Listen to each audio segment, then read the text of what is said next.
কালবেলাটা news দেখে সত্যি হাসি পাইল। আমার ভিডিওর উপরে পিকচারটা দিয়ে রাখবো, আপনারা দেখবেন। এটা কালবেলার নিউজ।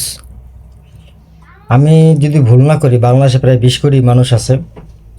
তার ভিতরে একেবারে ম্যাক্সিমাম যদি ধরি 7 কোটি মানুষ এসি ব্যবহার করে, এবং এই 7 কোটি মানুষের জন্য 8 জন প্রতিনিধি যাচ্ছে আমেরিকা, শুধুমাত্র কিসের জন্য জানেন? এসি কীভাবে চালাইতে হয় এটা জানার জন্য। এই যে আওয়ামী লীগের মতো জনগণের টাকা মারার যে কিছু কৌশল আছে, সেই কৌশলগুলো দেখি অলরেডি নতুন সরকার মনে হাতে নিচ্ছে।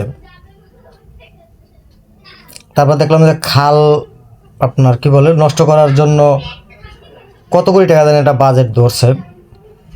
তো আমাদের মাননীয় প্রধানমন্ত্রী জনাব তারেক রহমান সাহেবকে একটাই অনুরোধ, সেটা হলো ভাই, আপনার 17 বছর বিদেশ রয়েছেন, আপনি দেখছেন বিদেশে কীভাবে খালগুলারে রাস্তা করে। খালের জায়গায় খালেই থাকে, কিন্তু উপরে রাস্তা হয় মানুষের হাঁটার জন্য হোক বা মোটরসাইকেল চলাচলের জন্য হোক।